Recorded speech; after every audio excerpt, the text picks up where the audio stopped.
Okay, feed it to Facebook. Oh, of course, my Facebook is not logged in. Log in. Because this is a computer I haven't used in a while. Uh-oh. Enter login code. Did they text it to me?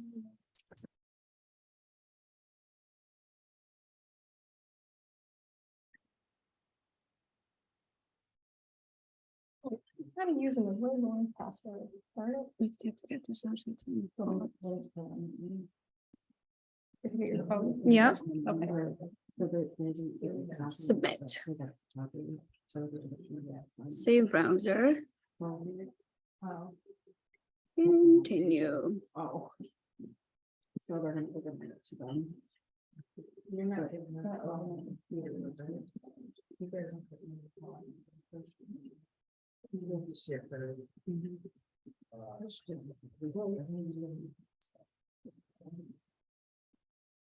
Okay, we should be live, ladies and gentlemen. Someone please confirm. Yep, we're live. Awesome. Okay. Awesome. Look at everybody coming in. How exciting. Okay. Are we on? Yes, it's 1 o'clock. Randy, are you here?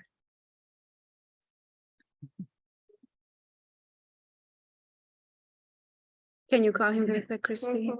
He said he is coming, but Yeah. and we are just on time right now.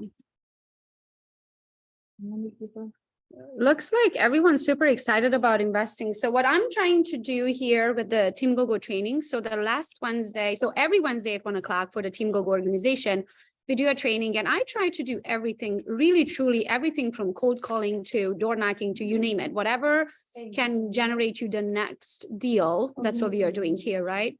But also what we are trying to do is what to do with the money after you make it. I feel like there isn't enough training on that. I don't know about you guys. Maybe raise your hand if you feel like you got some really great training when you got out of real estate school of how to be an entrepreneur and how to save your hard-earned money and what to do with it after you make it. And, you know, all of the investments and the tax write-offs and how to learn the game, right? Because it's a game to learn how not to pay. I mean, once a month, we go through this meeting with Christy that we call our numbers meeting, right? And every time I go to the numbers meeting, I get so super pissed when I see the, what is it called? The payroll taxes. Oh my gosh, payroll taxes is what's going to kill me one day. If I come up missing, it's going to be payroll taxes. I can't freaking take it. I cannot believe how much we pay to the government on payroll taxes, but that's going to be a whole other training. But today, I would like to cover today what to do with our hard-earned money. One of the things now that we can invest in is short-term rentals. We do have now one short-term rental, an Airbnb in Indian Shores. I do not consider myself an expert. I got as far as getting finance, buying one, furnishing one, and listing it on Airbnb. That's how far I got. So I wanted to see who we got in the Team Gogo organization that is light years ahead. And I see Jessica Joy is here with us today. So she's going to be one of our speakers. Erica Tarafa, did I kill your name, Erica? You did good. Oh, good. Awesome. Thank you for being here today. We should have Mollie and Claire also here. I don't see them on my screen, but oh, Mollie, hi. I see you. Okay. I see. And then is Claire here? Yep, I'm here. Awesome. Okay. So everybody's here. So we can get started. Is our lender here? Yeah, he said he was coming. He was just joining. Okay. And Nathan. Hi, Nathan. I saw you yesterday at the coffee shop. We did. Oh, there's Randy. Okay. So usually we start with the first 5 minutes, what we call mortgage minutes. We're going to start with that very quick to see what's going on in the mortgage industry. I did text Randy very quick prior to the meeting, and I said, this one is regarding Airbnb. So I'm not sure if you had enough time or enough heads up, Randy, to see if you could give us some tips on how to finance for Airbnb. But tell us what you want to tell us of what's going on in the mortgage industry today, and then we go into our presentations today. That's perfect. Thanks, Gogo. Thanks, guys. So I'm going to just go through some of the things that you need to watch out for. First of all, I'm going to give you a quick mortgage update, just so you know what's going on. About from 2 weeks ago to last week, rates started going up again. They started going up a lot. So a rate for an Airbnb was roughly about 7.5 to 7.75, 7.875, whereas just 2-3 weeks prior, it was high sixes, low sevens. So I want you guys to know rates were trending upwards just because of the uncertainty in the market, the unemployment numbers, the CPI numbers, just the overall uncertainty. That's probably the biggest reason that you're seeing interest rates go up. Now, they're supposed to be going down in Q3, but they have been trending upwards. The good news is yesterday we had a little bit of a respite. Rates started coming down slightly. So let's be very cognizant of it, because that's one of the things you're seeing, the paralysis analysis by buyers, not buying, not moving, because they're afraid of those climbing interest rates. That's something we continue to monitor, we'll continue to get you information on, but we're very cognizant of it. We're very cognizant with getting you updates so you kind of know what to tell your buyers. And if you run into objection problems and things like that, that's something else we'll go over on another call. Well, how does this pertain to Airbnbs for you? Well, on an Airbnb, when you're representing a buyer who's buying an Airbnb, remember, you can't use, unfortunately, you cannot use the income, even if you're buying as an investment property, you can't use that income to offset what the payment will be on Airbnb. There's a reason for that. On rental properties, the only time that you can actually use that income, if you're buying as an investment property, the only time you can use the income that property is going to bring in, whether it's Airbnb or anything else, is if you're signing a 1-year lease or more. So if you're signing a 1-year lease or more, that's when you can use the gross rental income to offset the pity payment and qualify your buyers for up to 10 properties, which is great. But on an Airbnb, there's one very specific rule. They won't allow short-term rental income unless you had a 2-year history of it. So keep that in mind when you're qualifying your buyers for a property. When you're qualifying your buyers for an Airbnb, you can buy with 2 loans. You can buy with an investment property loan, and you can buy with a second property or secondary residence loan. The rule on the secondary residence loan is that you have to occupy the property for at least 6 months to qualify for that. But there's really not that much benefit. Go. Let's say I live in Michigan. And I'm Yes. buying a property in Florida. I want to Airbnb it. Yeah. So if I'm buying it as a second residence, I will have to live in the property for 6 months. So let's say I'm a Yes. snowbird, right? So I will live in the property for 6 months, and the other 6 months I'm allowed to Airbnb it. Yes, that's exactly right. Got it. So then are the rates better than if you just did an investment loan? It's a great question. That was the next point I was bringing up. I'm happy you asked that question. Unfortunately, when all this mess started happening with the rates, with the market, the craziest thing happened early last year. Fannie, Freddie, everyone came out. 6 total months for Gina, just so you know. It doesn't have to be consecutive. 6 total months. Fannie and Freddie changed the rules. So get this, I'm going to tell you this, it's really going to upset a lot of you. And whoever's giving the presentation, yes, you can do DSCR loans, just so you know. And we have a lot of DSCR loans for Airbnb. And again, I can make that, because I don't want to take too much time, but I can make that a whole other subject. But you can do DSCR loans for Airbnbs, absolutely. And we have plenty of lenders that do that. Remember, they're just higher rates. They're going to be 9.5% rates. Up until a year and a half ago, I'll get to these questions after. It used to be that you could do on a secondary home 5 or 10% down, 5 or 10% down, depending if it was a condo or a single family home on a secondary home. And guess what? The interest rate on a second home was almost as good as it was on a primary mortgage. So you could literally get primary mortgage financing, primary mortgage down payments. Well, it's all gone away. A year and a half ago, they changed the rule. Secondary homes and investment properties both require now 15% down, and the rates on both of those loans are 1% higher. So there's really no advantage to doing a secondary home loan anymore. You might as well do it as an investment property.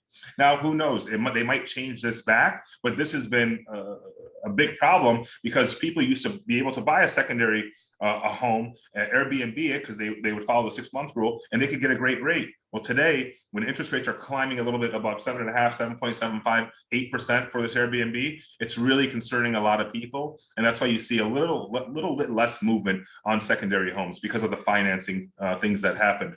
But you give us a call, it doesn't matter. We can still give you creative options. Again, we have the 2-1 buy downs. We have different options for you to be able to qualify your buyers. Always still give us a call, but these are some of the things that are happening now. We want to say that they're going to change these rules back. We're hoping next year they do, but as long as these concerns happen in the market, I don't see them changing things for at least a year to year and a half. But if they So do, what's the minimum down payment then that you must do now on an investment? 15% down. And then someone just asked me a duplex. When it's a duplex, it goes to 20% down. You know, certain kind of condos also goes to 20% down. But 15%. So can you talk very quick about HELOC? Yeah, yeah. So you want to talk about getting a HELOC to purchase an Airbnb? Yes. Okay. So a lot Where of is the 20% down going to come from? I love it. So a lot of people, what they're doing is there's equity in their properties. So what they do is they actually take a HELOC on their first mortgage to put the 20% down or the 15% down to buy the Airbnb. But remember, the only rule of that is you're going to have to qualify with your first mortgage on your primary residence. You have to qualify with the HELOC, and they want to see how much you're taking out and what the payment terms are. So that's, you have to qualify on the first mortgage payment, on the HELOC payment, and on the secondary home or investment property, depending on how you. Does it make sense, guys? Okay. What's that? Yeah, I'm asking if everybody, if that makes sense. I just Oh, want to yeah. make sure that you always feel comfortable asking your questions, right? Like there is no stupid question. It's just No. whatever level that everybody's on. I want to make sure everything always makes sense. So, And I'm going to address some of the questions here, Gogo, so you can get your next person on. There's some questions that are going to be a little bit more lengthy responses, so I advise you look at them. One of the questions I just want to address really, really fast, Gogo, is somebody said, you know, can you qualify? The ratios are typical ratios, 45 to 50%, Georgette. Somebody said if you're over 51% investment or investor owned, then you have to put 25 to 30% down. That is true in some cases, but again, we have lenders that still allow you to go to 15, 20%. So I'll answer some of these questions in here, guys. Thanks so much for having me on, and I hope you enjoyed today's discussion regarding this. Anybody who wants more information, always reach out to me. Feel free to. So bye, Gogo. See you guys. now then we know what it takes to actually finance one and qualify for one, right? Let's talk about what it takes to get one and manage one, because I think that's where it actually gets a little complicated, right? It gets a little hairy. So to be honest with you, I did not think that furnishing an Airbnb, I was thinking 2-bedroom, 2-bed, how hard can it be? Like a bathroom, what does it need? A shower curtain and a rug, some toilet paper and a towel, and call it a day, right? Somehow our 2-bedroom, 2-bath, I think we are over 40 grand now in furnishing it. Granted, I do like nice things and I do want to use it personally as well. So we didn't cheap out on mattresses. We didn't cheap out on, I'm still sleeping in bamboo sheets, and everybody was going to rent my place going to sleep in bamboo sheets, clearly. So we definitely spent more than what someone would spend, I'm assuming, on an Airbnb that you're not personally using and you don't want it to be super fancy. So I don't necessarily have an order for our speakers, but Erica, I have you on the screen first. Would you like to go first and just kind of tell us who you are and how you got into this whole Airbnb world, and just tell us about what you know and teach us something we don't know. All right. Thank you, Gogo, for having me on. I do need to share my screen. So whoever the host is available to do so, I'll go ahead and share. But basically the way that I got into doing Airbnbs is I made a good amount of cash on a transaction. And therefore I wanted to invest into properties. So I went ahead and I invested into my first Airbnb in downtown Miami. And I went ahead and in regards to furnishing it, some insight that I can give you in the way that I did it is that you always do want to have some good quality furniture so it doesn't break down.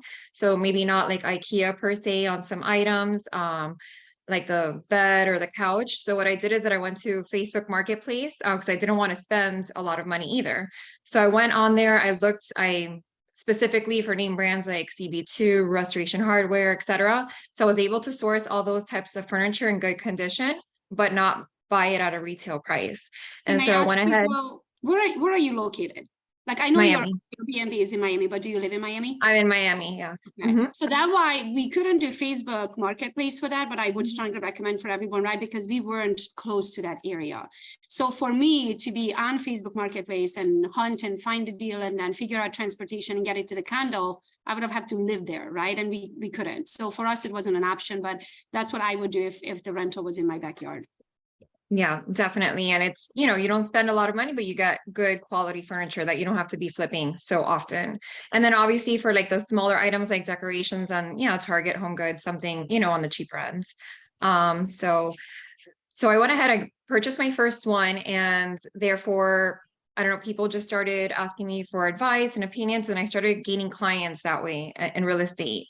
And so I started getting a lot of out-of-state clients and helping them purchase their first Airbnbs down here in Miami. And so now that's kind of my niche. So basically out-of-state clients that I help them purchase their properties down here. I help them furnish it, and I help manage it for them through Airbnb and other platforms as well. So you help now manage other people's properties. As well, yeah. Mhm. Okay, So I help them awesome. purchase, the actual property, obviously using my real estate license, and then I go ahead and I help them furnish it and etc. So I'm going to go ahead and share my screen. Let me know if you see it. All right, are you able to see it? Yes, we can. Okay, perfect. So one of my key goals and why I got into real estate in the first place was to go ahead and, have multiple properties that I can just live off the rental income and retire early. So Airbnb was obviously one of those alternatives. And so the ROI is much greater in comparison to a long-term rental. So this is just one example, one of the properties. It's not mine personally, but I help manage it. And so this property is a single-family home over in the Palmetto Bay area down in Miami. And usually it can rent furnished for about $8,000 per year. But doing short-term rental, being conservative, we do like an average of $13,000 per month. So obviously, I think that one of the more attractive things, if you were to purchase a property, at least down here in Miami, you do want to have like a pool in the backyard, because that's what people come down here to vacation for. So I would strongly suggest getting a property that has, if it is a single family home with a pool or jacuzzi or some sort of amenity that they're able to enjoy. The other thing that's super important is obviously location. So for me, I do a lot of midterm rentals. I'm not sure if you're all aware what the difference is between short-term and midterm, but midterm is in regards to having a property rented that's 30 days or more. So most of my units are for 30 days or more in buildings that don't allow anything shorter than that time frame. So these properties are very important to be close to nearby hospitals and universities, because we get a lot of travel nurses renting out the properties. We have a lot of interns renting out the properties for universities. And it's very profitable. They take care of your place because they're not just there to party. They're there to, to live there. So really, when I go in there after a client leaves, usually the place is spotless. I've really had a very rare times that, we have to do a lot of cleaning.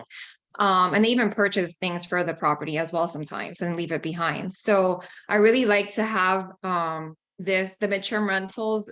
I prefer them personally for my units because, I don't have to worry so much, and I don't have to turn them over as much, and you're still making a good ROI on them. So is there a different site for midterm renters, or do you still use the Airbnb platform for that? I use the Airbnb platform. I also use Furnish Finders as well. Furnish Finders is more targeted towards travel nurses, also students that are coming in to do their grad school and to intern somewhere. So, and it also it's $100 for the entire year. You don't have to pay any fees or anything like that. So it's great. Obviously, you do have to do your own due diligence in regards to background checks and etc., because you're not going to see any ratings on there as Airbnb does. But yeah, it's definitely a great platform for midterm rentals. And then obviously there's a lot of other platforms such as VRBO, Evolve, and etc. So for short-term rental. Thank you. And lastly, obviously, you want to be able to rise to be a super host. That definitely makes a difference. Having that super host badge really helps you be featured on the promotional emails. You're able to be more visible to the audience, to the public. They put you on the first pages as their algorithm does.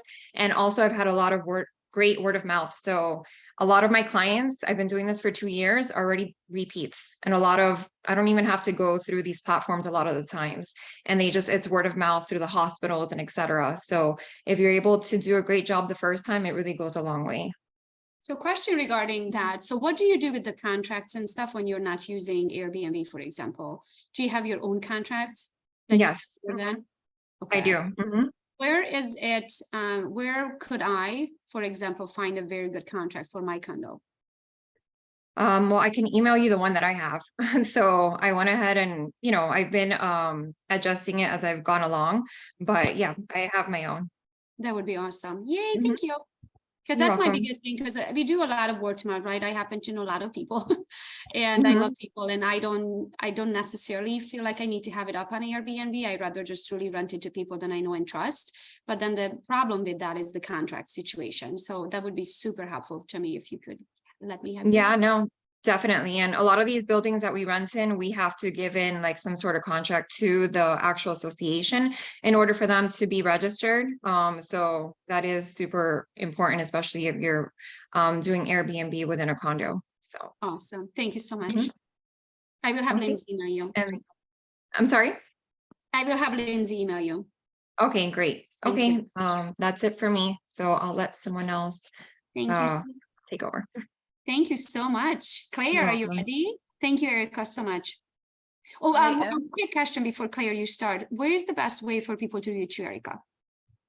You can go ahead and I'll go ahead and type it in the chat here through my email, or you could always call me directly as well. So I'll go ahead and I'll put my contact information on here. Awesome. Thank you so But much. definitely calling or texting is best. Thank you. Okay. So Claire, go. Hi, how are you? I am good. How are you? I'm good, thank you. So my entrance into the short-term rental world was a little different. I was actually living and working full-time in Tampa, and I got engaged, and my wonderful husband is from Central New York. And so I am now living just outside of Syracuse in Central New York. I bought my Tampa property when it was not outrageous. I have an amazing interest rate, and I didn't want to let my place go. I wanted to keep it, and I wanted to use it for my family for vacation. So my method of finding properties and my vacation rentals are a little different. And I can share my screen, but my reason for getting into it is to have vacation properties for my family.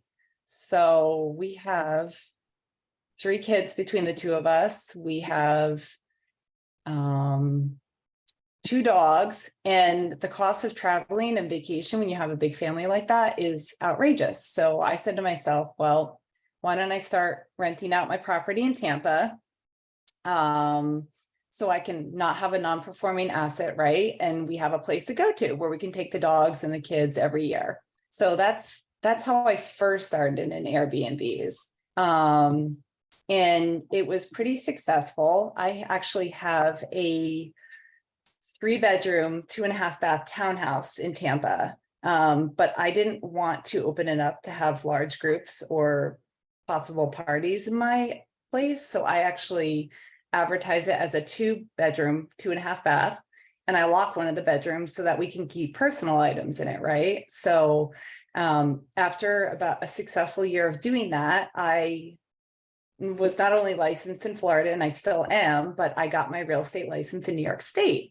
And then I decided, well, it's a lot of work to have to go out of state with our kids. So why don't I go ahead and look for a vacation rental property in New York State?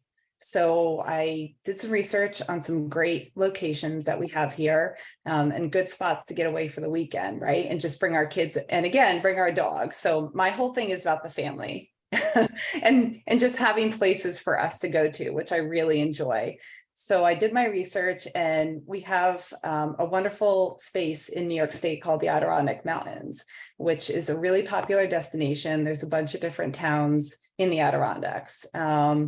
But I landed on a town that is about 3 hours from us. And we were talking about financing earlier, and I was fortunate enough that I was able to get a second home mortgage for that home. So I hit it just right before interest rates rose, and I was able to do 10% down on a second home property and close on this property. So for me, the biggest thing is, again, the kids, right? It's my why. So making sure that they're happy, we have a place to go to. I love finding family-friendly spots. So Tampa is a great location, and they're very different markets too. So because I am more conservative with my home in Tampa, I have really nice furnishings in that house, right? I like nice furnishings. I have my pottery barn. I have really upscale dishes and all that good stuff. So I'm very selective on who I rent to. So in the Tampa market, I get a lot of snowbirds. I get a lot of folks who rent for 1 to 3 months at a time. And I get a lot of overseas folks. I also get word of mouth. So a friend of mine, I have a lot of friends with international families. And so quite a few friends of mine, they rent my house in Tampa for their family to stay when they're coming from the UK or they're coming from France, so that they're able to accommodate and spend time with their family. I also, when I was looking for this vacation home for my family, I was really looking for a place that was good for all ages. We have a 15-year-old son and we have 10-year-old girls. So there's very different likes and interests, right? So I tried to find something where everyone could enjoy unique spaces. So in the Adirondack Mountains, I have a cabin that has nice wood beams, and it just looks very much like you are in the woods, and it's very conducive to that location. So, and I got a property that had easy access to amenities. So something where it was close to downtown, you can actually walk, you can walk to get your coffee in the morning. You don't have to have a car. And that property I furnished a little more conservatively, right? Like I went into it knowing that I was financing like a second home. But I knew I was going to rent it out. So I didn't necessarily share that information, but that's fine, right? I mean, he didn't care. My lender didn't care at the time. But I said to myself, well, and another thing that I do, by the way, like when I bought this second property, I do take the commission for myself, because then I use that buyer side commission to furnish the property. So it's kind of like you're not getting as much out of pocket as you would if you were just waiving that to try to get a better deal or win the deal. So for me, that's a good idea, because if you don't have the cash to furnish it, reducing the price, it's really not going to help you. Then you have to put it on credit card. I love the idea. Right, because like you said, you never thought you were going to spend that much, right? So it does add up. It's going to be like 15 grand, and we are like 44,000 in. I'm like, how does that happen? Yeah, I know. And for me, it's just like, and I'm really conservative too. I use Wayfair. I use Overstock. I use Facebook Marketplace myself too, but I'm conservative. But it does take a lot, right? Like someone is coming for a vacation. This is hospitality, right? It's not like a long-term rental. It's the hospitality industry. So I want it to look good. I want it to have decor that goes with the surroundings of wherever they're at. So putting those extra touches and touches that I feel that I would appreciate in a home is important to me, because I have a high standard and I want anyone who comes and stays at our property to enjoy it and really have a nice vacation, right? They're spending their money, they're looking forward to a trip, and I want them to have the best experience possible. And again, so that I can get that superhost status, which I am a superhost, and I'm really grateful that I've been able to keep that. Myself, I self-manage both properties. My husband is a reluctant co-host. It's not his favorite thing in the world to do, but he's my technology guru. So we do everything. Well, obviously we have a place in Tampa and I live in central New York. So everything has to be remote check-in, right? So I have door locks on the front door that they get individual codes so that they can check it themselves. And he's kind of the technology guru that checks the cameras and make sure that the codes are set and everything is set up for success on that end so that people can get in easily and enjoy their stay. Someone told me to use the clients, the person who's going to rent it, use their last 4 of their phone number. You can remember of what code to give them. I don't do that because my husband's the one setting the codes. I actually use the check-in date of when they check in. That way it's just easy for him and it's a system for him, because that way I don't invert numbers or mess up numbers. Because I typically am the one, for some reason, we're on Verbo, we're on Airbnb, right? For some reason, he's a co-host on Airbnb. He can see everything fine, but Verbo always kicks him out, and and then he's got to re-sign in again, and it gets frustrating. So we decided to go with that system of just using the date of check-in, so that he knows, like, hey, this is their check-in date, and he can quickly enter that for me. So that's important. But I still have a big team, right? So I can't do it all myself. My Adirondacks property is 3 hours away. So I still need the cleaners, the lawn care, the maintenance, and, you know, folks that can help me if need be in managing and doing all the maintenance that goes into it. So it's interesting. How do you find those people when the property is an area that you don't really know? Like, you just picked a property off the map in New York. Yeah. Like, how do you find the people to help you? So in my time searching for this property in New York, I was actually not a part of the MLS. It's in the Adirondacks, right? So I had to do it the old school way and call the listing agents and say, hey, I'm an agent down in Syracuse. I'm looking for a property myself. Can you send me all the details, right? So I built a relationship with one listing agent in particular that I knew always had decent properties. And so when it came down to it, and I did win this property that was her listing, I asked her. So she recommended a cleaner. Her husband actually does the snow removal on my property. So, because he does lawn care. So I just went to her and I said, hey, this is what I need. Do you have recommendations for me? Because she has her finger on the pulse with that in the area.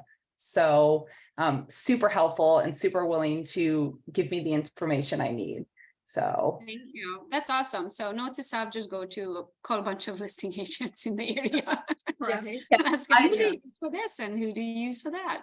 yeah, luckily this particular agent, she really is a rock star. She had a lot of listings that she does. And so she definitely was able to help me out and get me the information I needed. So that's the biggest thing. Claire, Yeah. where do you put those cameras to monitor? Yeah, so you're not allowed to have interior cameras, right? That's, privacy invasion. So I have doorbell cameras on my front doors. And I also have separate cameras mounted in the backyard, because you do have folks that try to sneak in pets or sneak in extra people. And as long as you have the video evidence to share with the Airbnb, then they're very willing to help you out. But most folks and most guests are awesome, but there are definitely times where I've had people sneak pets in and I'm like, oh, by the way, you just put 3 golden retrievers in the back of the house and you're going to have to pay for that now. So, I'm pretty reasonable about that. I don't want to kick anyone out, but at the end of the day, if you didn't say that you had pets and then you show up with 3 gigantic dogs, well, that's extra cleaning that my cleaner is going to have to do. And so I do charge them for that. So reluctantly they pay, but yeah, it's always in the back so that I could see the back door, and then the doorbells is just easiest. So and with the doorbells, they can't try to move it because some people will try to move them.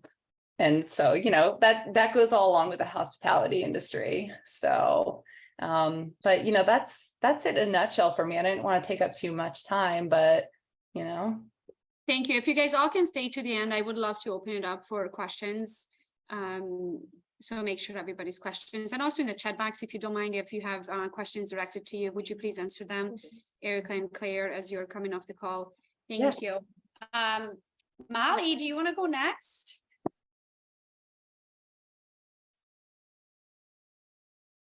Well, absolutely. If she just wants to pop out of that screen share, then I can hop in. Claire. Yeah, I stopped it, but hold on, my internet's being a little slow here today. So Mollie, tell us a little bit about you and how you got into the whole Airbnb thing, and then teach us what you know. Yep. So I'm Mollie Noe. I am originally from Louisville, Kentucky, and 2 years ago, I relocated to the northeast corner of Florida, just a little bit north of the St. Augustine area. I have always loved to travel. I've been an investor since I was 21, so 22 years now. And I was in the long-term arena for a long time. I was buying multifamily properties a little bit by dumb luck. And I got married in 2010. Well, in 2004, I house hacked. I made a lot of money on a house. And I went to New Zealand for like 4 months. I stayed in hostels. I met this family. I rented their carriage house. So Airbnb is a lot newer on the United States front, but it's been happening in Europe and across the world for a long time. So when I got married in 2010, Anthony and I spent, 17 days in France and another 10 in Iceland, and we rented apartments from people, and it was fantastic. So it had always kind of been at the top of my mind that we would do something, but I wasn't sure when or how, what that would look like. So let me pop in and I'll start you guys on screen share here. If you guys want to shoot it over to me, I'm up.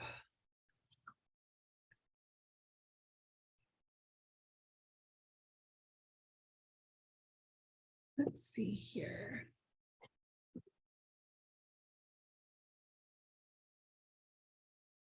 Okay, can you see that? Are we good?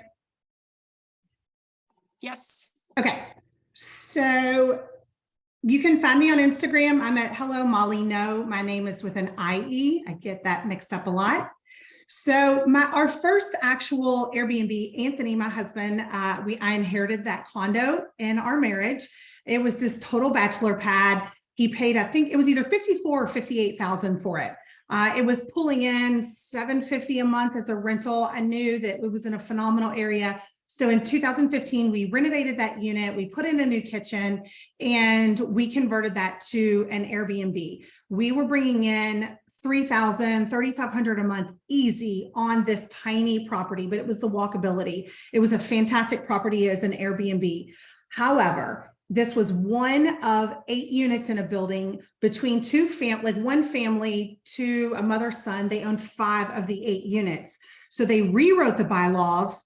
And so they said no rentals under 31 days. So we immediately had to flip it because we were outvoted. We had to flip it, go back to a long-term rental. And now that rental, even today, so what, 6 or 7 years later, only brings in $875 a month. We're actually putting it up for sale this week. But that was my first intro. I managed it myself. There was very little market, but we had all kinds of film people come to Louisville, food bloggers, and they would rent it out, and they weren't asking for month-long discounts. So they would just pay this nightly rate and stay. It was fantastic.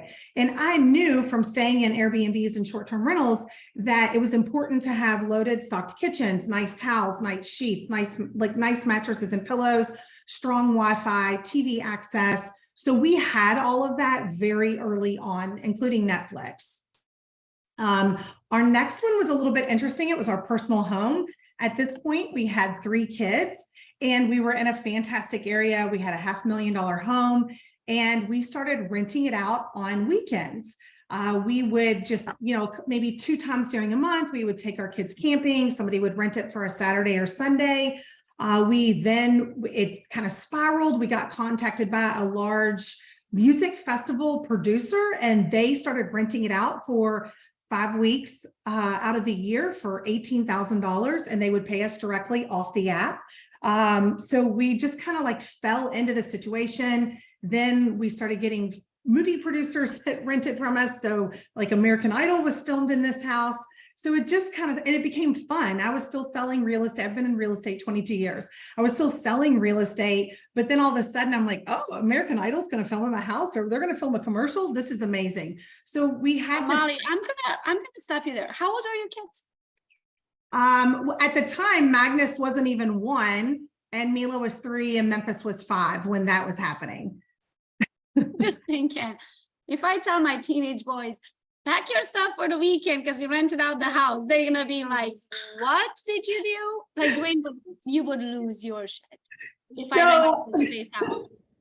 I have photos where we would pack the back of Audi, or I'm sorry, out of the back, Anthony had an Audi, out of the back of Anthony's car. And we would have, like, I would unload closets and we'd have a lockable space. And still Airbnb wasn't huge in Louisville at the time. The biggest downfall on this property is that it was in a residential area. We had all of the correct permits, but our neighbors absolutely hated it. You know, $500,000 in Louisville in 2016 was an upper level neighborhood. So we had very established older neighbors, and they were not okay with transient people. They gave us a very hard time. You know, one time I came out and there was a drone over my house and there was a news crew out front. I'm in a robe with a baby and I'm like, what in the world is happening? So yes, it was very hard, but an extra $50,000 a year allowed us to put in all new windows in a historic home, renovate our kitchen, and renovate our pool. So those were huge things. And then when we sold, we made a lot of money on that house in 2018. We sold that property and we did really well, and Airbnb paid for it. So, you know, it was worth the hard times and maybe a few tears for that property. That's amazing. But I can, I mean, I would love to put it on the view where we can see everybody's hands just to see how many people would move their family out for the weekend. To move some stranger into the house. I'm just thinking all of the personal stuff, like the iPads and the pills and the, you know, like things that you like, what do you do with all that, Mollie? Bras and underwear. Yeah, where do you put your bras and underwear? As Christy wants to know. So You stop wearing them. So for the weekend warrior people, it was a lot of females. There were a lot of bachelorette parties. They just wanted that pool. It wasn't a big deal. I didn't feel like I needed to really pack down hard. When the people came for 5 weeks, you know, we would empty our house. But I'll tell you, we follow the Rugby World Cup. And so every 4 years we travel for 25 days with our kids overseas. So like 2019, we went to Japan. That group followed me to the next house, and that their stay, $18,000, paid for my family to go to Japan for 25 days, or almost paid for it. So it was perfect timing for us to go to Rugby World Cup when they were hosting these events. So we would just pack. So then where do you live in the meantime?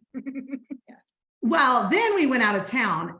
We went to my mom's house one time. We had friends that have like a 7,000 square foot house. So we were for sure. It's not easy. It is not easy, but it was worth it for the extra money then. Okay. Okay. The next, let me tell you where we go from here. Let me hit my screen here. So my biggest thing that I tell people, I get a lot of phone calls, right? I want to buy an Airbnb. I want to own a short-term rental. I see you making all this money. I want to get in it. The biggest thing that I see are zoning regulations and changes. Nashville has changed heavy. Louisville just put out a 26 summer changes that they're making. What they're trying to do is squeeze down. They don't want so many short-term rentals in these residential neighborhoods. It's driving up prices. The affordability factor is becoming a problem. So you really, really need to know what is on the plate for zoning changes, what the regulations look like. You can talk to the Metro Council, real estate agents that are selling those properties. If you're one of them, you better know. Or if you sell to somebody that's going to lose their tail because they've overpaid, then you could be in a bad spot. So where do you go for reliable information on this? So let's say someone decides to buy in Tampa area, right? Like, where do you go to find out for all of these new and newer Airbnb regulations? So I would start like in Louisville. I know that our Metro Council handles that alongside planning and design. So the zoning. So I would look for who in the metro area handles those zoning regulations. It's usually at a city or county level where you're going to find that information. And like somebody's on here now saying they have 12 in Nashville. You're getting the people fighting it. In Louisville, I think it's louisville.gov, where you can type in short-term rental, and there's so much information that you'll find. St. Augustine, for instance, now you're buying a property that already has a permit. So that's really driving up the prices of those properties. And then building your local team. I know a couple people have talked about that. For me, cleaners are the biggest factor that I've seen. So we manage all of our own properties. So I have help in Louisville with Jessica that works for me in real estate. But our cleaners, we've had 5 turnover cleaners on those properties because those are more like a hotel, and I'll show you those next. It's hard to keep the cleaners on to make sure that they're really cleaning, because if we're paying them $105 on or $15 on a turnover, we want them to be clean like a hotel. When someone checks in, I don't want them finding a sock under a bed or trash still in the trash can. And these are real things that have happened to us, or like a gobber piece of candy under the couch. Like, I want those units extremely well cleaned. And then automation. I think that's the biggest thing that I see. You can automate inside the Airbnb app. Now, we use a third-party booking system because we have multiple Airbnb units. We manage and own 4 of our own units.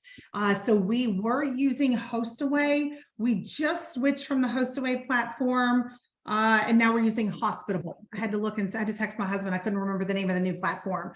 There's Guesty. There's several third-party booking platforms. The calendars integrate, the automation integrates, and it just makes it easier for us. But I know Airbnb just rolled out what you can have a co-host, and they can, just see your calendar. There's different things that they're going to be able to see. So with Hospitable, for example, the reason you use it is because if that one specific property is listed on multiple different platforms, and on one platform, the week of July 1st, the 10 gets taken, you want to make sure that that automatically updates on the other platform so you don't get double booking, correct? Yes, and then we also integrate price labs in with these platforms, so it adjusts our pricing tools based on the algorithm. Can you tell me, so we have not done the pricing situation yet, so Price Lab is who you use? You don't use the one there's several Gogo, but I will tell you, I struggle with all of them because I think sometimes when they see that things are down, they may drop the price. And so I'm actually playing with the Mountain House right now, which I'll show you guys that, where I'm pulling the cleaning fee and I'm upping the nightly price. It comes out the same, but I need to stand out in a saturated market. So I'm Price Labs, I don't think can really get in there and do that type of stuff that I need it to do. I don't think any of them can. So I think you still need to have your finger on the pulse when you're doing that. And then the next question I have, so if you're using a pricing company, do they take in consideration like local events? Like what if there's like a huge farmers market every year in my neck of the woods? Would Price Lab know that? Or anything that like generates traffic to a location, or do they? Yeah, so not enough.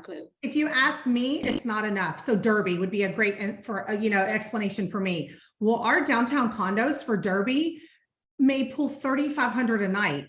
The algorithm puts it at 500 or 800. So they know there's an uptick, but they don't really know the caliber of it. So I think you still have to get in there and adjust it some. Because there's no way that I would rent for under $1,000 or even $2,000 a night in Louisville during Derby. And they just, the algorithm was not catching that. Okay. So that's why I think it's important to keep your finger on it. Yeah. So when you're using the Price Lab, for example, we haven't played with this yet, so I don't know. When you're using the Price Lab, can you set it where it has control over certain dates, but you have control over the holidays, or like so if you set the Derby time in your calendar, right, at 3,500, but you have Price Lab pricing, does it override it, or how do you tell when to override and when not? Yes, so you can set like a median price, you can set a base price, you can set a not go lower than, so you've got some tier structures there, so they know to work within that, and then we can block out dates as well. Yeah. Okay, so at least it would give you an idea. Now, another thing to look at, it depends on if you're using Airbnb or not. Airbnb has a built-in pricing platform that I used for a long time with our downtown condos, and that was pretty accurate. But when we first started, I immediately went and looked, see, these are 2-bedroom, 2-bath condos. My competition is the Omni Hotel across the street. And so I started looking at hotel pricing because that was more of my competition than what Airbnb had on their platform. So I think if you're looking at hotel competition, and yours is 2-bedroom, 2-bath, right? So, but yours has a kitchen and a balcony and whatever, and a pool, yada, yada. So do you compare 2 bedrooms to 2 bedrooms? So for example, let's say the hotel across the street is $200 a night. So you would list yours at $400 a night then, or do you list it higher because it has kitchen and all that?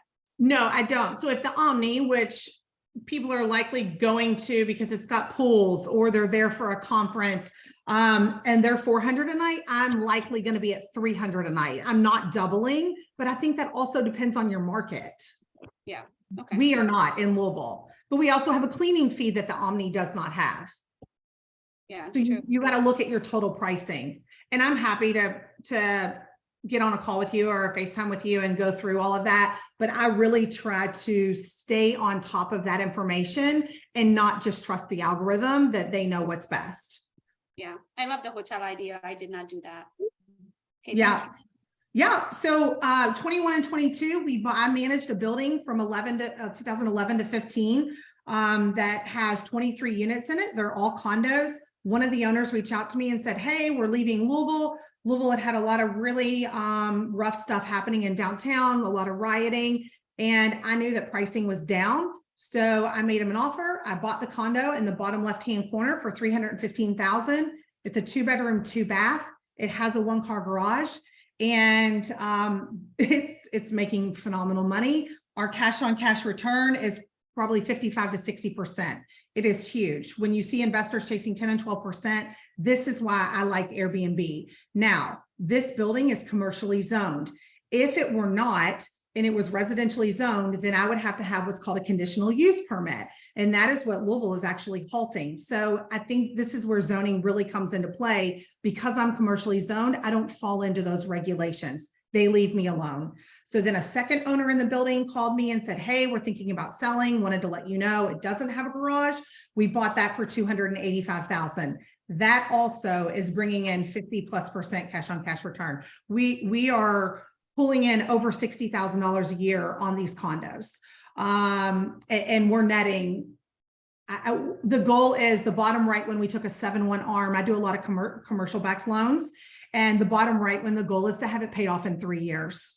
So if that tells you anything about, it doesn't have to be $1 million house for it to work. We actually just looked at a third property in this building. And so they're called the Bourbon Lofts. We've had Jack Daniels come out, reach out to us through Airbnb to ask if they could photograph for a magazine with some new rollout for the winter for Jack Daniels. So these are fantastic properties in downtown Louisville, and we're not pulling vacationers as much as we're pulling, I'm coming in for a kids tournament, or, you know, we don't do as many week-long rentals here as much as we do, you know, 2, 3, 5 night type stuff, but they are fantastic properties for us. And that is one. Yeah, they're great. So one is the Bourbon Loft. It's more masculine on the bottom left. Then on the right, I went Bourbon Light. I think we spent $12,000 to furnish the one on the bottom left. And I think I was right around 12 on the bottom right as well. And I also am using Marketplace, Wayfair, Overstock.com. Trying to think, I wrote down some stuff. I hit Target a lot. We use Amazon. We love our sheets that we have for Amazon. High-end pillows, fully loaded kitchens. That's something that's really important to me, is that we have fully loaded kitchens, including spices, so that if somebody wants to cook, they can. Washer and dryers in the unit. So did you end up putting the list together from Amazon? So when you buy the next one, you just click and purchase all, or what do you do? No, I saw your list and I thought I should do that. And I have not done that. I really should create a like to know it for Airbnbs, because I furnished all of ours. Yeah. Yeah, we put everything on a list. Well, we started the list because of our designer, right? Like, I like this, I like this, I like this. But instead of having centered individual links, we just created a list on Amazon, kind of like you can create what are those baby shower? Yeah, like you create like that baby shower registry, but it's your Airbnb registry, right? And then you just added the products to that list so that she can go in there and choose which one she liked and then leave whatever we should purchase. Yeah, So I need to do that. Our lock boxes are from Airbnb. We use Igloo, which is also an automated, but we actually allow them to have keys. You know, we've been pretty fortunate with no one losing keys. There's a lot of debate over whether they should have keys or not. I still allow keys, and there's a digital lockbox where we change the code. So our last two we purchased in 2022. As far as short-term rentals go, we purchased in Asheville, and we bought in places where we want to visit. And so we bought a, $750,000 house on the left, and it's up in the mountains in a gated community. Now I will, this is an interesting market where it's been a little bit harder, and the projections were that we would bring in about 91,000 a year on this property. And there were like under 60 short-term rentals in this gated community when we purchased. There's like 900 homes on this mountain. Now there are 130. So I'm having to drop back and punt and say, okay, we're not at 91,000 a year. What are we going to do? So we've started Facebook ads. We're pulling cleaning fees. We're changing our pricing based on those cleaning fees so that we don't lose money. We're creating more of a theme in the house. We're potentially going to go with a storybook theme. So we need to stand out amongst the crowd and really gain traction with the algorithm. My husband is a data guy, so we're working on direct booking to bring people. We offer 10% discount if you rebook. We're adding QR codes where they scan it, and it's a video of me telling them about the house, so it makes it personal. So we added a hot tub to this property. We're trying to really do things to stand out from the crowd. What we're finding, though, is that people aren't even searching this area. So we have someone posting on the Charlotte's Mom page about staycations within 2 hours, and so that people will drive traffic to this area. And then the one on the right is Cape Sandblast, which we just bought last August. And I think I went to Home Goods every day for 45 days. I furnished a 5-bedroom house for $19,000. It's a fantastic property. It was new construction. And that particular property in high season is bringing in about $6 to $7 grand a week. So we've been very fortunate, but as far as like cash on cash return, our strongest investment are our cheaper Louisville condos. But these were places that I wanted to vacation. Yeah. And then, So tell me this, how on earth, just 5 mattresses. I think it's just 5 mattresses at minimum 5 grand, right? so do you buy the 14-inch ones in the box? They're on Amazon. They have the cooling. They're fantastic. And I've got like 9 mattresses because I have 2 sets of bunk beds with trundles. So how much is, so what's the brand of the mattress you buy, I guess? Oh, I've got one in my 14 inch house. from Hang on. Amazon. So it's really good then, because you like to sleep on it. Okay. It's called Cool Gel Ultimate. I've got one in my house. Gel. I don't know. It came from Amazon. So we just Gel left it. Ultimate. Ultimate. How much do you think a queen is approximately?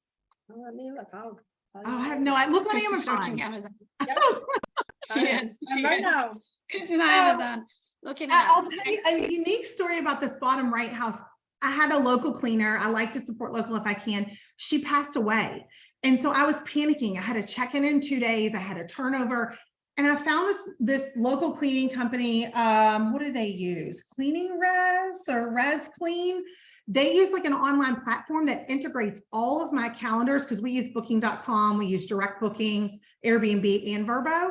So they integrate them all into this Res Clean calendar, and she can do it all. She pulled all of my sheets. My cleaning fee went up $49, but now she supplies everything for the guests to get started, and she brings their own high-end linens. So she manages 20 in the area. So I'm like, okay, fine. This is going to make my life easier anyway. So we just looked it up. Those mattresses, is that a queen? Let me switch to Oh, it's a quick, twin. Hold on. no, well, let's see. Oh, it's not available. How much is a king? So $500. I bought them out. You bought them out.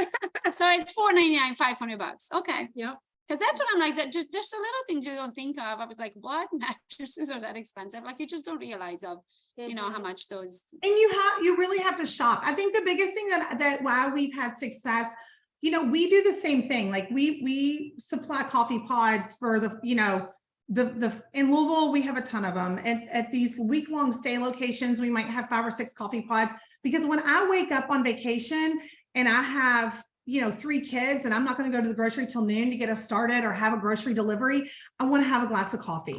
I want, you know, I want a bottle of water in my fridge. There are small things that I want. I don't want to drag beach wagons and chairs. So those are all the things that I have in the property, and people love that, you know, for our properties. Yeah, they do And then the same thing. I'm not going to supply their coffee for their whole stay, but I don't want them to wake up in the morning and there's no coffee. it just makes a difference. And then I just took a quick screenshot of, because I just was looking this morning. So you can kind of see what my Airbnb numbers are alone. and these are our own properties, right? And I just told you the mountain house is not performing. So this is a great income, or for me, a side income on top of, I don't care as much about real estate transactions. I don't think Layla's on the call. We may buy another one today in Panama City Beach. You start getting into it, and when you realize what you can do and it becomes a game and you can push pricing, then you're like, wait a minute, this is crazy. I can make this much money, so, and building equity and somebody else building it for you, because we can chase commission for the rest of our lives, but that's never going to make you wealthy, right? If you look at everybody that's a millionaire, multi-millionaire, billionaire, they all made their money in real estate and investing it into real estate, right? So why aren't we doing it? Like, we literally buy and sell every day, help other people do it. And then we don't have the same wealth for ourselves because nobody teaches us this. So this is huge. Yes, you can go sell the next transaction, and go ahead and make that commission, and I can do all those things, but build something in the meantime that you can finally retire on. So one day when that burnout hits, you're like, that's okay. I don't have to go work with you because I make money elsewhere. That's awesome. Well, and I'll give you a really great example. Anthony took a corporate job. He was self-employed. He took a corporate job when our first one was born because we didn't have maternity insurance. And he's been in corporate. He climbed up, like a C-suite, VP, and he lost his job a month ago. We are not panicking. He's actually not going back into the corporate world. I'm now doubling down and I'm buying more real estate because I know that I would prefer him coach all of our kids' teams and be home, and he cooks a better dinner than I hate cooking. So I'm like, I didn't double down. And now I'm like, all right, I guess we're going to double down. That's what it's come to. And somebody asked about financing. We use a lot of commercial financing. We have used secondary market financing, but we do a lot of commercial loans. When I know that the dollars are going to be strong on a property, then, like you heard me say on the Louisville condos, the goal is to pay that off in 3 years, and then we'll roll to the second Louisville condo. So how do you do a commercial loan on a residential property, or are you only using that is that what you mean? Oh, no, commercial loans as in in-house bank loans that are not sold. Maybe I'm taking a 7-1 or 10-1 arm. Got it. Okay. Because I feel secure enough that I can roll out of that within 7 years. Yeah. Got it. That's awesome. Okay, well, thank you, Mollie. I'm gonna, if you don't mind, stay till the end and check the check box too, because I'm sure that people are going to have direct questions to you, and then share your information, what you did at the start of this. And then our next speaker, answer please the questions that are in there for you directly. And then our next speaker is Jessica Tammaro. Are you here, Jessica? She should be. I saw her. I'm here. Oh, awesome. So I actually got to talk to you in person when we started our Airbnb madness. You have a wealth of knowledge on Airbnb as well. So would you just introduce yourself and, tell us who you are, where you are, and how you got into the Airbnb world, and then teach us your secrets so you can get smarter. Yes, so I'm Jessica Tammaro from Nashville. I was a school teacher and got my first Airbnb. I was working 5 jobs, driving Uber and Lyft, tutoring kids, working at a golf course on the weekends, cleaning houses, doing all the things to save my 20%. I didn't know about, local banks doing 100% no PMI loans on non-warrantable condos, all the things I know now. So I worked my ass off to buy my first one. And then I had worked like 92 days in a row, like several jobs a day, and needed a vacation. So I saw in the news that Nashville had a hotel shortage and that hotels were going for $800 a night. So I just went to a Facebook group and said, hey, I want to go on vacation during CMA Fest. If you want to book my place, let me know. This girl from Australia wrote back, and we Skyped on my big, heavy teaching computer, and she loved it. And she said, I can only pay you through Airbnb or PayPal, and my budget's $3,200. So I almost fell out. And I said, what's Airbnb? And she said, you put pictures of your place online and people pay you to stay there. And so I snapped some pictures with my old iPhone, and I think I said condo was my description. And I went to bed and I had $8,000 in reservations for the next day. And I fell in love with real estate. So now I'm a realtor. I'm a 3-time icon. We have 15 properties, and I fell in love with short-term renting. So a couple things. a lot of this has been repeated, so I'm not going to show my slide deck. I'm going to go quickly and tell you some things that haven't been said or some things that are different than other people's opinions, because I always like panels because I like to hear this person says this, but this person said completely the opposite.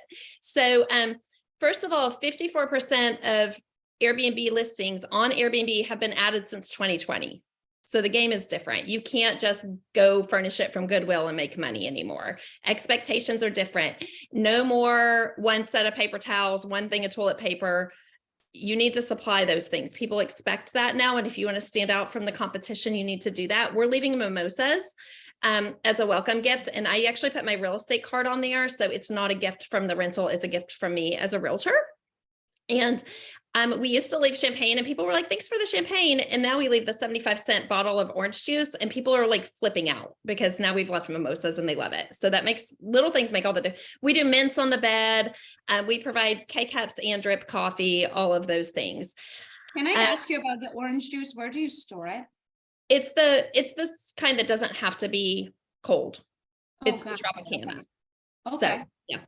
I didn't know. Also, if you're looking into it to make money, you really need to consider self-managing. I have a subscription to STR Insights. And if you look at the top 5-10% of properties, they're almost always self-managed.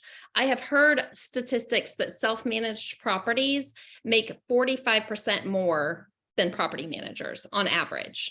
So take that into consideration, especially for your clients. And when you're comparing yourself to other properties, if you have a property manager, then you need to look at that property manager's information on AirDNA or STR Insights. As far as staging and setting it up, you only need 2/3 of the regular amount of furniture. So think of when you're staging a house to sell, it doesn't need to be completely like all this furniture everywhere. You need one focal point in every room. We do murals and things like that because we're in Nashville. You also need to think about your avatar and your reviews. So we have one on, I know Aaron's on here. We have one on Dickerson Road, and our avatar on that in that particular area is going to be different. We don't allow children there. We don't allow families there. And we decorated it all pink to attract bachelorette parties. And looking back, I wish we would have done silver and black and named it the Outlaw and done Johnny Cash. And because just that area is more you would have less complaints if it was a different avatar of people. So think about that. I have a question, and it's coming from a realtor mind. Yes. Is there like fair housing in Airbnb? Like, can we flat out say kids are not allowed? You can say the kids are not allowed there because for safety issues. So that one has floating stairs. And it's on a very busy street. So we just leave it at that.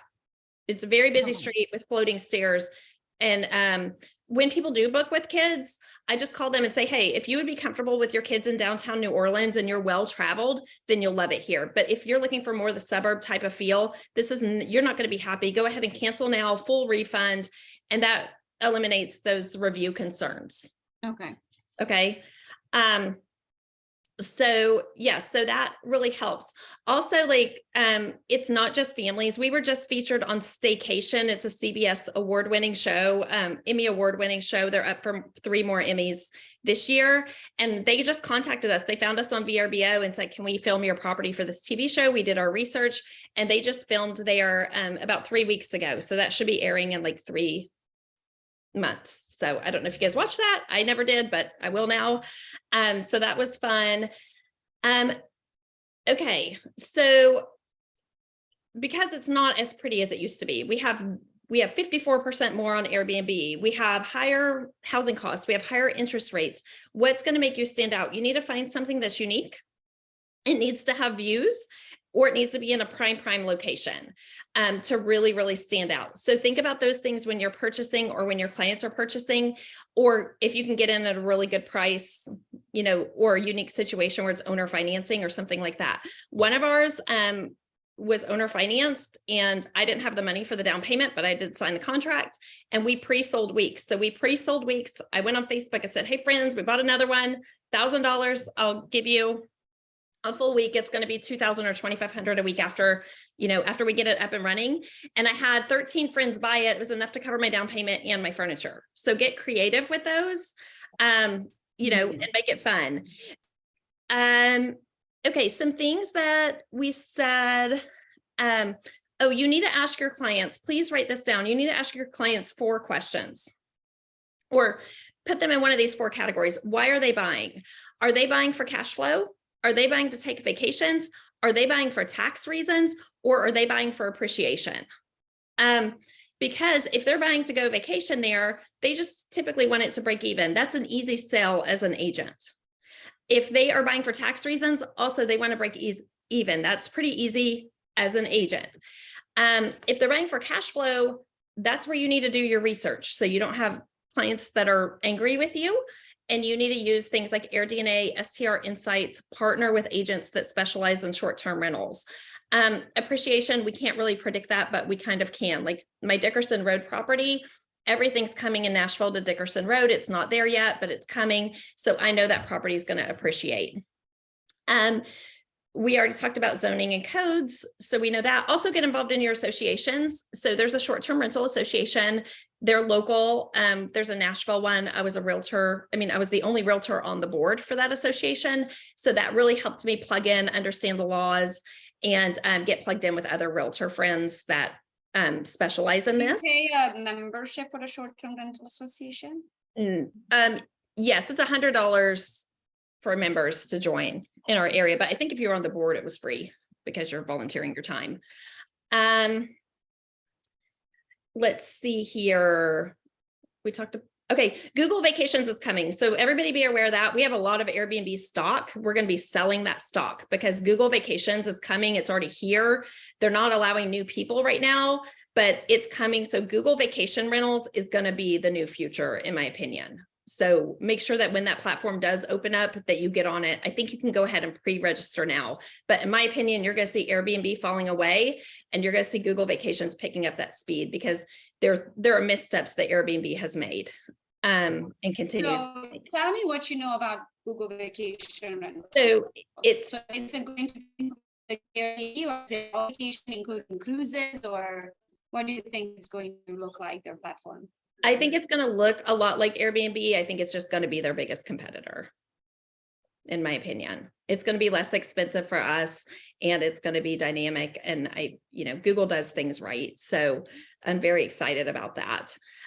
It's going to be interesting to see if hotels are allowed to be on there or not. That's going to be the thing to watch. Speaking of hotels, so some experts tell you to invest, in those tourist areas around the, Orlando, the big cities like that. Other experts are saying to go into cities where there are no hotels. So look at your small towns. If there's a small town with a funeral home, look there. We have one in a small town, and we get so many families coming in for funerals. They have nowhere to stay. And you're also not fighting the hotel lobby. So the hotel lobby is who's fighting in Nashville. And so in these small towns, look, and then also in the small towns, look and see if there's those little single story hotels where the construction workers are staying. If you have one there, guys, those construction companies, their phone number is on their truck. Call that phone number and talk to the company and say, hey, I would love to let you stay at my place Monday through Friday. And they'll put their 4 workers or 6 workers or 8 workers in your house Monday through Friday. And now you're getting weekday bookings in these small towns, and you're still open on weekends. So you can go in and do those things to keep your places booked. I have a gazillion ideas on keeping your places booked, but the small towns don't scare me. In Nashville, we have 43 hotels coming in the next 5 years. So I imagine that these rates that I've been getting, I'm seeing my condos decline. I'm in the top 5% of revenue producing properties in every market I'm in. I'm in 3 different markets, but my condos are declining, but my single families are going up. So in rates. So I don't know if that's just me or if there's things that I'm doing that are wrong. I try to do the algorithm stuff every day. We change pictures around every day. We change our lead picture every day. All of those things trigger the algorithm. Your description triggers the algorithm. The algorithm, the different platforms know if you're on the other platforms and they don't like that. However, I would never recommend just to be on one, because I got flagged for discrimination on Airbnb for saying no bachelor parties when my house was called the Bachelorette Oasis. And so they pulled my listing and made me take a discrimination class, and they pulled all of my properties. So definitely be on all these different, in my opinion, you should be on all the different platforms. Have your own direct booking site. We use OwnerRez. OwnerRez, also, you need rental agreements. If you guys have an insurance claim, the first thing your insurance is going to ask for is that rental agreement. So if you're only on Airbnb and you're not doing rental agreements, you may not be protected. So OwnerRez automatically sends a rental agreement. The door locks will not work if that's not signed.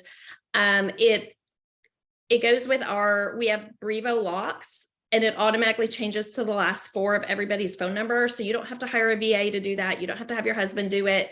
Like, the software does that for you.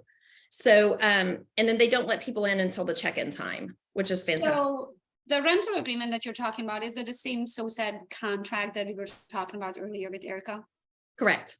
Yes. Okay. And then OwnerRez, can you tell me how much it costs? Is it per property or is it just software?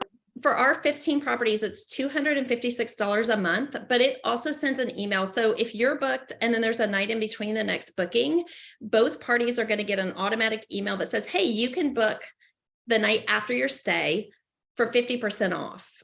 And we get, every single time we get people, every single month we have people take us up on that. So I feel like it pays for itself, because we don't do one night bookings, but I like same day turnovers. So because I like our property booked. So to me, the OwnerRez software more than pays for itself. And I think for one property, it's only $45. Okay. And so what are the favorite things that you love about OwnerRez while you got it? So I like the renter agreement. I like how I like how it communicates with the locks. It also is a CRM. So I have everybody's email address that's ever stayed with me. We send out newsletters for our Nashville property. It's like 3 events and a free. So 3 don't miss events plus a free event. And we send those out every single week. So we've gotten some response back from that for people that are rebooking.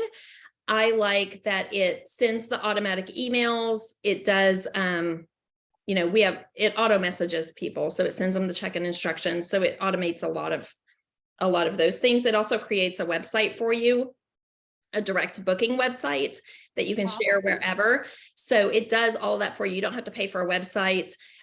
All you have to do is get a credit card processor connected. So we use Elevon through Costco, and then our credit card rates, are 1.9 to 3%, depending on what type of card you use. So people who use cards with lots of points, it costs us a little bit more, but it's much cheaper than Stripe.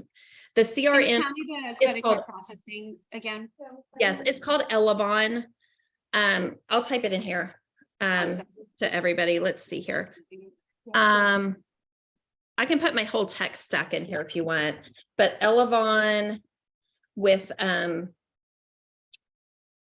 Costco. It's also called Converge. Could we use Stripe? We have Stripe. Could we use Stripe? Yeah. It's also called Converge, and it syncs with OwnerRez. Yes, and then we also use Price Labs for our pricing. We go in and override the pricing sometimes, but. So does OwnerRez, earlier we were talking about people rebooking and then giving them a discount if they are previously used your place, right? How do you OwnerRez track if somebody is the second time, the third time? Yeah, you can go in and see how many. How do you know if? Yeah, you can go in and see how many people have rebooked with you. So there's a button that says repeat guest, and then like if you wanted to send a special to just your repeat guest, you can do that. Another thing I like with having an email list is like if you're having Super Bowl or something huge, you can send a email to everybody in your list and say, hey, I'm going to let you book before I put this on Airbnb. And so that creates like a sense of urgency. And so then people will hopefully book and you can get repeat guests.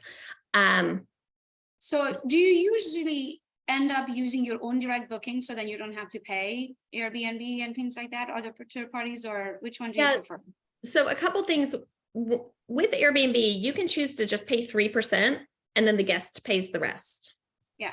Okay. So the guest could pay anywhere from it's 13 to 18%, and Airbnb chooses, that day or whoever, what the rate's going to be essentially. Talk about discrimination, huh? Yeah. I mean, they're like, oh, Gogo hasn't booked, so we're going to lower hers to 13%. We're going to raise Jessica's to 18 because it looks like, she doesn't have anybody that's rebooked from Airbnb and we want to, punish her or whatever. So I do mine a flat 14%. So I pay the guest fees. And the reason I do that is because I now have control, so I can see what my rate's going to be. I don't let Airbnb control my rate. But yeah, I was wondering how they did that. I thought it was based on the size of the place or how many bedrooms or how many bathrooms, a certain percentage. But that's up to you, but that's the reason I do that. What else was I going to say? Let's see here. Oh, also, I don't want to invest where I vacation, because when I go to my house, it's like that light fixture needs to be changed. This needs to be fixed and this needs to be fixed, but we do a lot of our own maintenance. So maybe that's just me, but I like to invest where I have the most cash flow, and those houses can pay for me to travel where I want to go. So if you're like that and you want the house in your community, there's nothing wrong with that.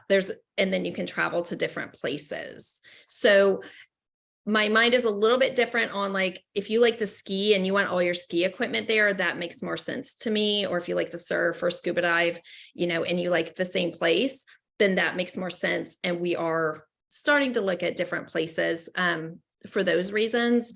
But personally, I would rather go to somebody else's vacation home because I'm too critical. So you don't want to sit there and fix things while you. Yes, I don't want to. I mean, we went to Florida into our condo for the first time, and I was like out shopping the whole time because I thought everything needed updated. So which was fine, but it was expensive and it wasn't as much fun as laying on the beach.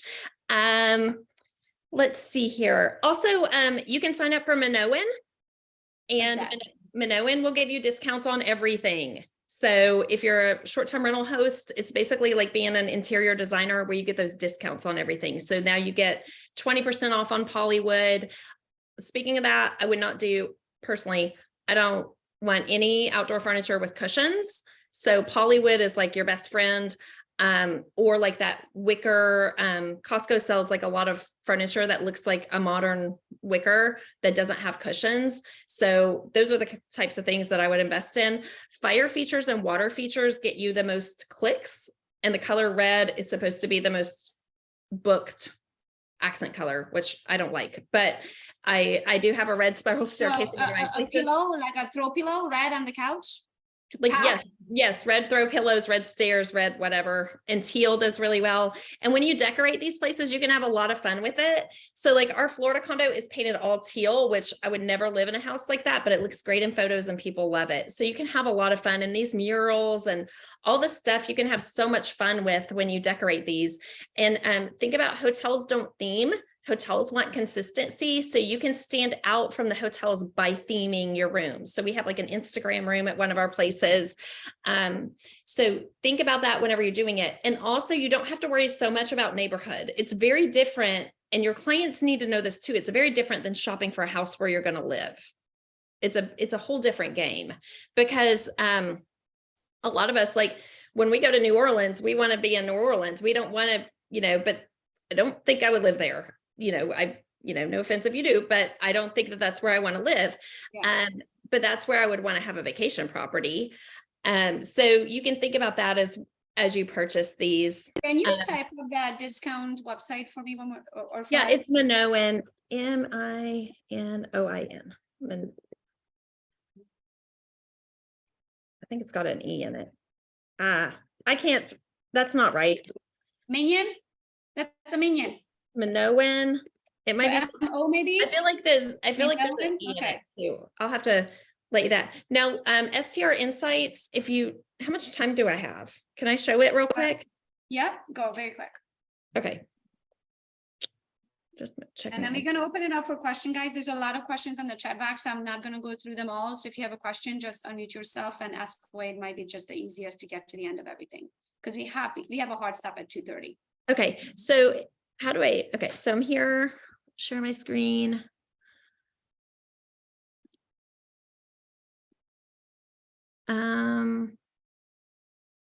More, how do I share my screen? Down in the bottom where it says share screen. Oh, I see. Yep. It should allow you. Thank you, Max. MinoanExperience.com. Okay, so STR Insights is where I'm about to go in. And I guess, guys, I highly recommend this as an investor. Like, I wouldn't necessarily show your clients here because it might drive them away from your market. But as an investor, look what I just did. I just logged in and boom, this is showing me the top markets to purchase in today. Today, here's the research. Here's your, look at those ROI. Rentals, Ohio. Look at Who these. wants to go to vacation. I'm sorry, but who's going to vacation in Ohio? Okay, look at these ROIs. 52% right now. You can buy a house in Ridgedale, Missouri. Okay, for $161,000. These are taking actual addresses from current short-term rentals.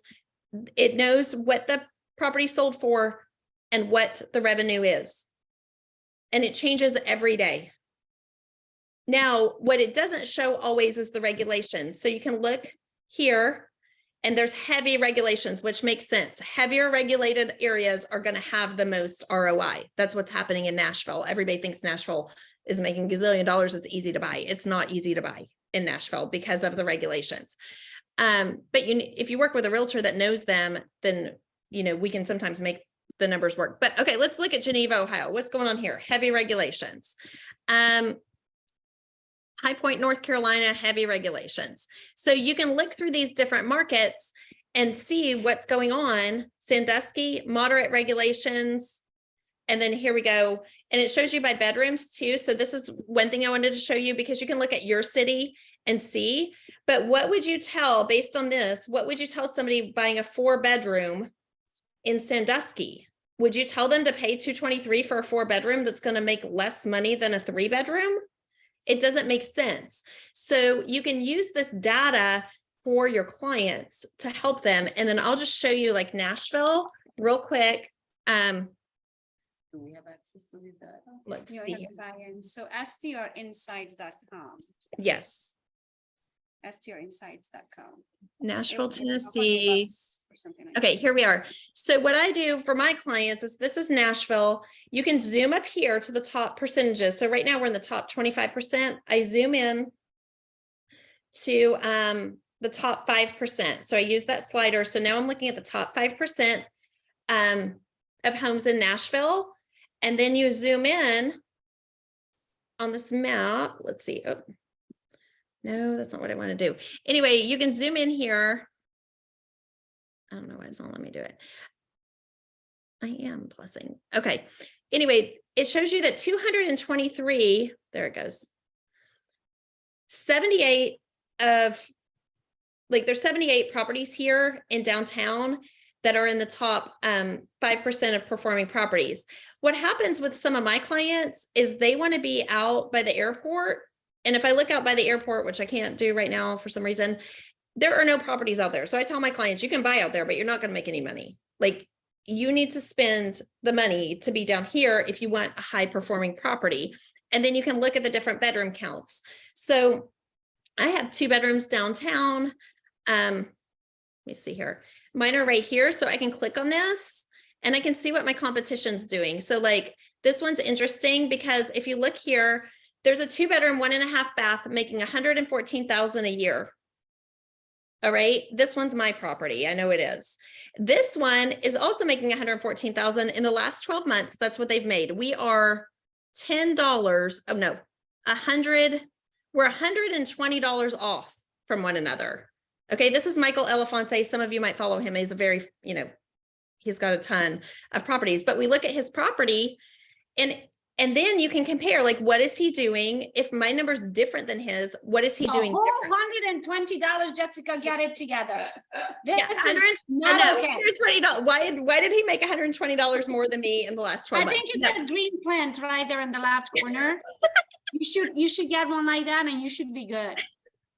$60 on Amazon. Yeah. You look at this and then you can see, you use this to see what your properties can do better, right? Especially if you're seeing big differences or if you're not in that top 5%, because there's 95% of properties are doing worse. So they need to come in and see what we're doing. What does our description say? You know, what pictures are we using? Also make your tables up like this for photos, take pictures of the inside of your cabinets. I have like a million things I could say, but, you know, these are 2 bedrooms doing 114,000 a year, and it's pretty incredible. I mean, they are very lucrative. Even at today's prices, these ones are still making money. Now, these ones are harder to get hold of because I'm in there and my clients are in there and we like that community and I'm on the board and I kind of know what's going on. But also, I will say this community stopped me from doing short-term rentals, and we got together and I shared my numbers and we voted 33-1 the HOA to do this. So you need to make sure your HOA allows it. You also need to understand your local laws and things like that. So I guess that's where where you we'll also need to go get a job and sit on the board so you have a say. yes, get on the board so you have a say. I love it. Well, ladies, this was a wealth of knowledge. Thank you so much for bringing. There's some, I literally took 2 pages of notes. I'm going to be checking out all of these website, this SDR Insight, because it's like running comms, right? So we all love that. Owner Raz, I definitely want to do that because it is by far, Dwayne and I feel like we created ourselves a full-time job. And I was not looking for another job, nor was he, because he likes to consider himself that he's retired. And now I just gave him a job and he's not a fan. So I feel like Owner Raz could remove a couple steps off of our plates. So let's open it up like literally 2 minutes. Is there anybody on here that has a pressing question that cannot wait? So we can ask Jessica or Claire or Erica or Molly. Go.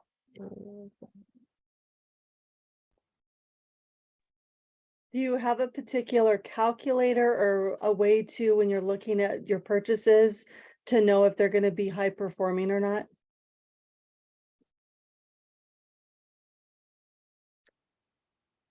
Did you guys hear Jessica? I personally never did. And it's not good advice. I went by my gut. So for me, I also am very intuitive in knowing what I'm purchasing long-term and short-term. My husband was not comfortable with that as I continue to buy more and spend more money. So he did build out a pretty large Excel spreadsheet that has a 5-year plan with ratios that can be changed. I glaze over when I look at that worksheet. He uses that worksheet. I mean, he'll change minute details about it, but he does do that to get on board. But we're looking at if it weren't going to rent as a short-term rental, if the market completely flopped, what can I get on a long-term rental on that property? And in that case, then is it going to cover? And what are my equity gains looking like in 1 year, 3 year, 5 years? Because that I will know pretty quickly. Yeah, that's what I would say myself. If the long-term rental numbers make sense, then that's important for me. So. Well, thank you, ladies, so much. I love the STR Insight. I think that would answer your question, Nancy, right? Because if you can go on there and see what other properties in that specific area are renting for and their condition and that, it's kind of like running a CMA to me, as much as I saw that you shared, Jessica. So I think if you have access to that type of data, then you should be able to make a pretty good gut feeling plus decision. Well, thank you so much, everyone, for being here. There was many times asked if this was recorded. Yes, it is. If you have registered to be here, you're automatically going to get an email or register and do with the recording. This is also going to be posted on my YouTube channel. So you guys have to give it a couple hours because it has to download and upload and yada, yada. And then all of the descriptions and all of the apps and the links to these apps that were mentioned here today are going to be in both. So when you're receiving the email, the descriptions are going to be under the video. So all of the apps or everything that you might have missed to write down is going to be listed on there. I want to thank all the ladies for being here today and sharing your knowledge. You did not have to do that. So we appreciate you for your many years of experience and taking the time to share with others. Thank you so much for being here today. If you haven't, please yet, if you are one of the panelists, if you haven't put your information into the chat box, would you please do that so people can reach out to you if they have direct questions to you? And once again, thank you so much for being here and teaching us something that we did not know. Woo! Thank you. Bye, guys. Thank you. so much. Bye-bye. Bye, everyone. Thank you. Thank you. Bye-bye.